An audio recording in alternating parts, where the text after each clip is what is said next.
Ok, estamos de volta com o programa Entrevista da Tarde, ao vivo na sua TV Rio Branco. Mês de maio chegou e com ele a homenagem às mães. Elas merecem tudo isso, muito mais. O AraSuper certamente sempre lembra dessas datas especiais. Veja o VT. Toda família tem uma história com aquela receita especial da mamãe. Uma história com uma boa porção de paciência, uma pitadinha de disciplina, misturada com carinho e muita dedicação. E claro, o ingrediente que não pode faltar, uma tonelada de amor. Os demais ingredientes você encontra no AraSuper. Há 41 anos construindo histórias, sempre ao seu lado. E deputado, gostou desse VT do AraSuper em homenagem às mães? Elas merecem, né? Muito bom. Inclusive, ontem eu tive com o Adi Araújo, parabenizei ele. Sim. Também pelo trabalho que eles estão fazendo, né, nessa parte de inovação de prestação de serviço. Sim, é bom. Né, hoje eles estão vendendo também por aplicativo. Né? Inclusive, nós temos no nosso plano de governo essa ideia de poder oferecer serviços digitais. Né? Por exemplo... Eles dizem que o AraSuper está na palma da mão, porque você baixa o aplicativo, está na palma ou da entra mão. diretamente no site, faz as compras. Está na palma da mão. Não tem como dar errado, porque você tem acesso à prateleira praticamente do medicamento. É o produto, a marca, a cor, o tamanho, o peso. Tudo. Você escolhe tudo. Olha só, como o serviço particular inova e o serviço público continua aí no analógico, criando dificuldade. Para você ter uma ideia, hoje, para um sujeito sair do Jordão para tirar um documento na OCA, ele paga uma passagem de R$500, né? Tem que passar, chega aqui, tem que ir na OCA, passar umas 2, 3 horas na fila para poder tirar esse documento, para poder pelo menos fazer uma consulta. Quando a gente poderia ter um aplicativo resolutivo como esse, onde a pessoa pudesse ter acesso a essa prestação de serviço, sem necessidade de ela gastar R$1.000 só de passagem. Ou pelo menos, né, deputado, ou pelo menos assim, como você falou, uma consulta, uma informação, porque às vezes você enfrenta uma fila e aí, sem necessidade. Sem necessidade, senão não era sem aqui, era ali. Era ali. De novo. Ou então, você podia assim, resolver assim. O Estado precisa inovar. Isso é um desafio, né? É um desafio. De que forma a Assembleia pode ajudar nesse momento, deputado? Olha, a Assembleia é muito propositiva. Para você ter uma ideia, eu tenho feito muitas propostas nesse sentido. Agora, quem tem a caneta na mão em última instância e toma a decisão é o governo do Estado. Claro. Eu propus o quê? Eu propus a digitalização dos serviços públicos. Mas que coisa é essa digitalização dos serviços públicos? É uma maneira de você tornar mais eficiente a prestação do serviço público e economizar dinheiro. Pra você ter uma ideia, hoje um paciente interna no pronto-socorro e ele dá a entrada ali. Quando ele dá a entrada, ele faz uma série de exames e gasta dinheiro público em torno aí de, digamos, um paciente faça uma tomografia, exames laboratoriais, uns R$5.000, né, entre atendimento médico, medicamento, tudo isso.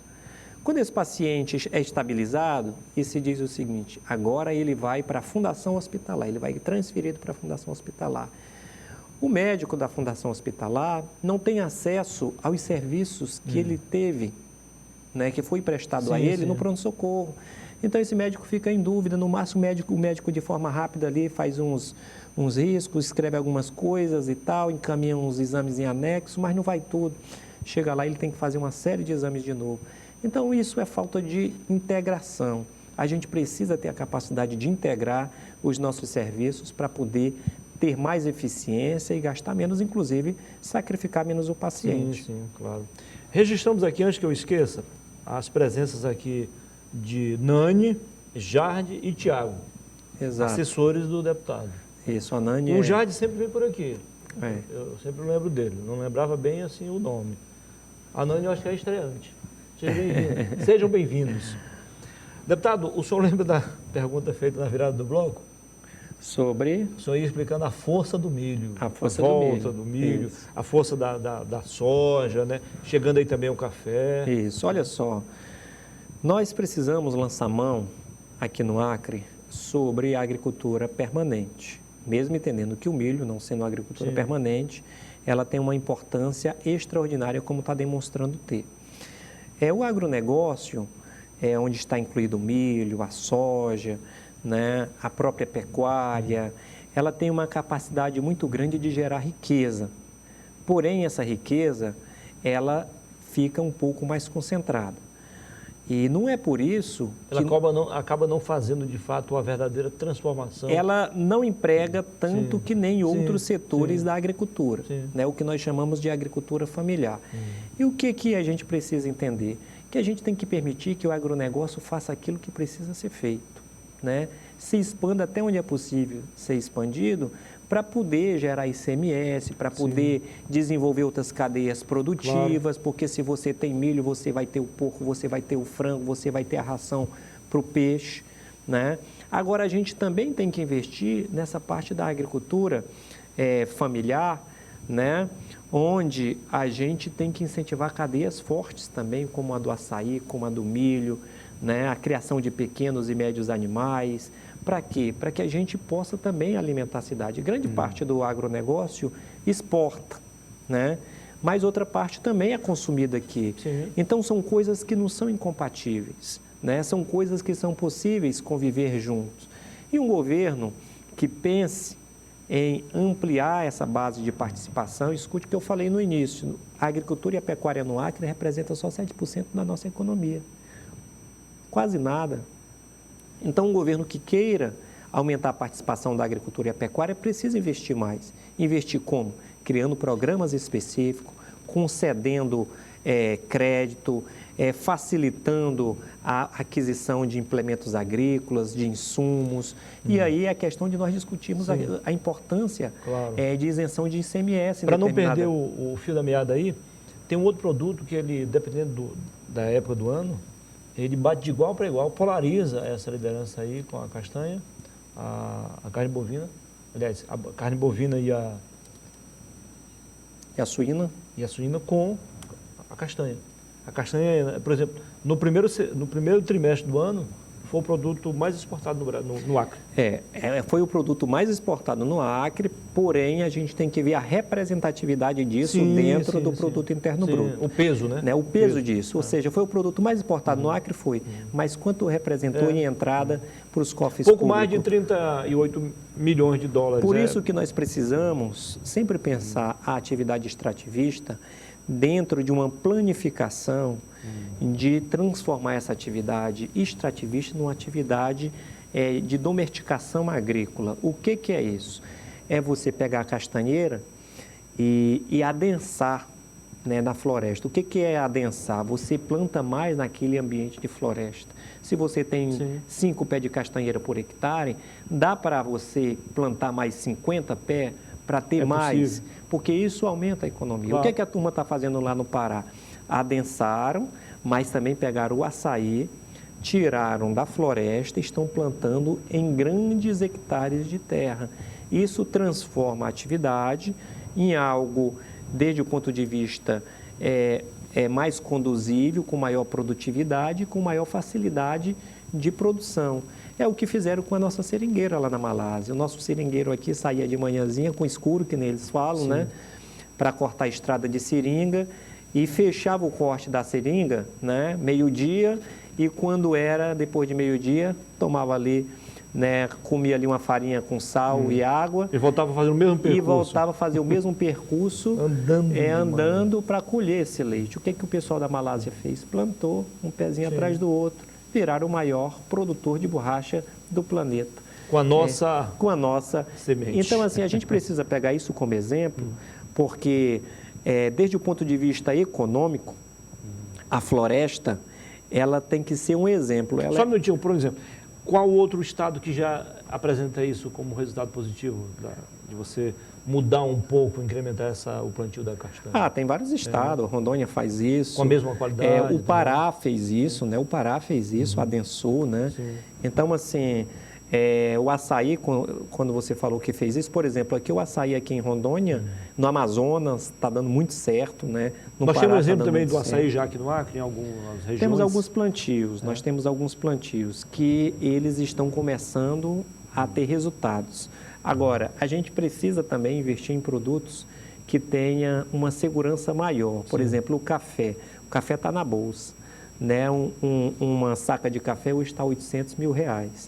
Se quer Vale chuva, ouro. quer faça Vale sol, ouro. ele já tem mercado O garantido. clonal deu certo aqui? Está dando certo, Tecnologia? está funcionando bem, né, em muitas Menos áreas. tempo para colher? Menos tempos, maior produtividade. Maior produtividade sem perder a qualidade. Uma boa resistência às pragas, né? Então, assim, é uma espécie que está dando muito certo no nosso estado. Isso, de certa forma, lhe empolga a ser governador? Lhe motiva, é isso? Olha, eu Muniz, não desejo ser governador para ter uma rotulação, ó, o governador do Acre. Eu ando o Acre inteiro, está com 8 anos que eu estou deputado estadual. Antes de ser deputado, eu já andava o Acre inteiro. Cumprindo por seu dever conta como médico. a minha atividade como técnica agrícola, quando eu fui técnica agrícola, né, administrava setores produtivos aqui no Acre, depois como médico, então eu conheço o nosso estado.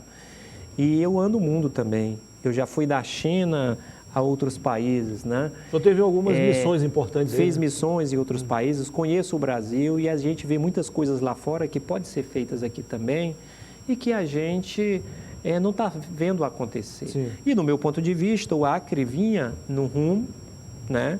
Ou seja, vinha num crescimento.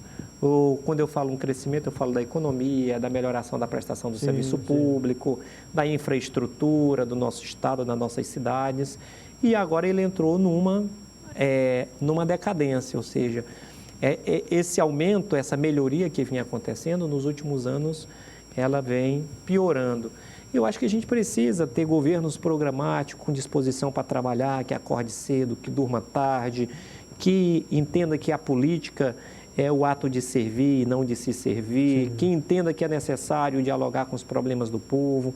Então, eu estou muito entusiasmado para isso, né? Eu estou com muita vontade de utilizar aí mais um pouco de tempo da minha vida, da minha juventude, para fazer aquilo que eu tenho vontade de ver acontecer no Acre. Os assessores do governo dizem o contrário, dizendo que o Acre, em alguns setores aí, avançou bastante nos últimos 2, 3 anos, mesmo com a pandemia. Como é que a oposição vê tudo isso? A gente tem que sempre casar, né, a teoria com a prática. Sim. E quando a gente anda, basta andar no nosso estado e conversar com as pessoas, que a gente percebe o que as pessoas estão vivendo e o que elas estão dizendo.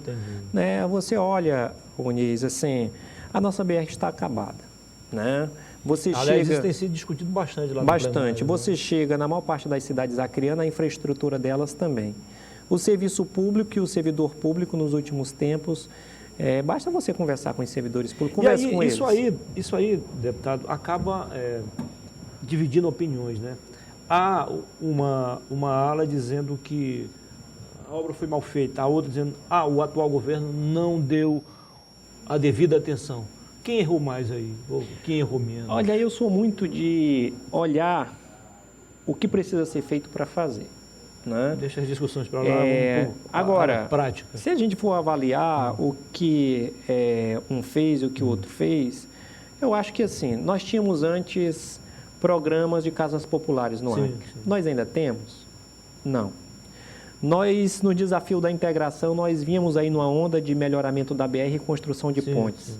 Quantas pontes foram feitas nos últimos tempos? Nós tínhamos o Luz para Todos, que vinha aí numa onda de levar energia para a zona rural.